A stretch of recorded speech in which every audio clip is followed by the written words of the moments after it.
Nah, iya jemaah, masya Allah ya. Ya, pertanyaan yang menarik sekali ketika kita melihat fenomena yang terjadi. Memang sebagian di rumah, sebagian tetap keluar rumah, yang di luar memenuhi kebutuhan yang mereka tinggal di rumah. Sebenarnya kalau kita lihat himbauan pemerintah, jelas PSBB ini kan pembatasan. Jadi bukan penutupan. Sehingga manusia tetap perlu untuk hidup. Kebutuhan hidup dia harus dipenuhi.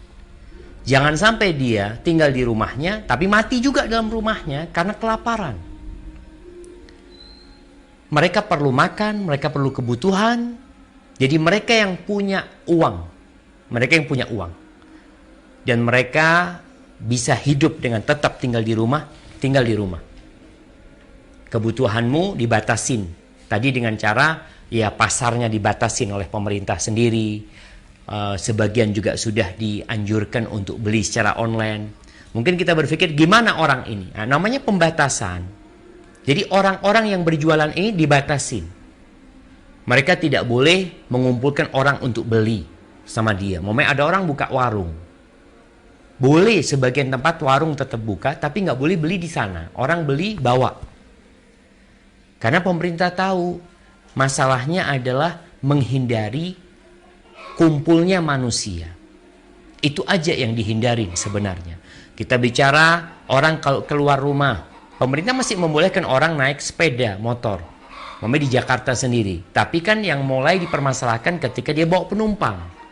Jadi masalahnya itu bukan keluar rumahnya yang dipermasalahkan. Tapi masalahnya itu adalah kenapa keluar rumah? Untuk apa keluar rumah? Ketika ada keperluan untuk keluar rumah, pemerintah membolehkan. Dan para ulama membolehkan. Harus keluar rumah. Mau beli beras, ya tafadhol beli beras keluar rumah. Kalau enggak, engkau akan kelaparan di rumahmu. Tinggal sekarang bagaimana beli berasnya. Engkau bisa keluar sendiri. Dan itu tidak dilarang. Masih diperbolehkan untuk membeli kebutuhan pokok. Kemudian engkau bisa minta orang untuk mengantarkan ke tempatmu. Tapi kita tahu dalam semua kondisi itu orang tetap menjaga diri.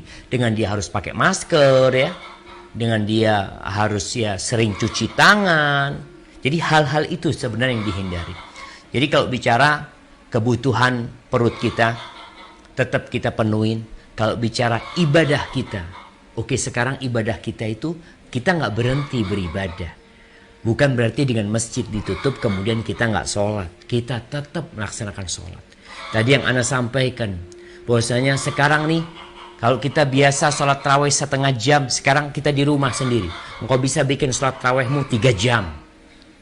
Kalau engkau mau sekarang, besok nggak ada kerjaan apa-apa. Jadi kondisi keluar rumahnya, pemerintah tidak melarang, tapi membatasi. Sehingga kalau engkau perlu untuk keluar rumah, nggak ada masalah keluar rumah. Tapi kalau untuk di tempat ramai, untuk berkumpul-kumpul, itu yang dilarang oleh pemerintah.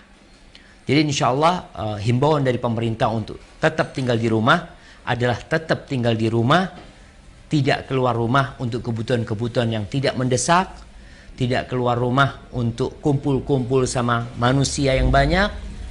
Insya Allah dengan cara seperti itu kita tetap taat kepada pemerintah kita tetap bisa beribadah, dan orang-orang yang tetap harus bekerja, umpamanya tetap mereka dibatasin. Pekerjaan mereka dibatasin, kemudian jumlah yang bekerja juga dibatasin. Hadza wallahu a'lam bissawab.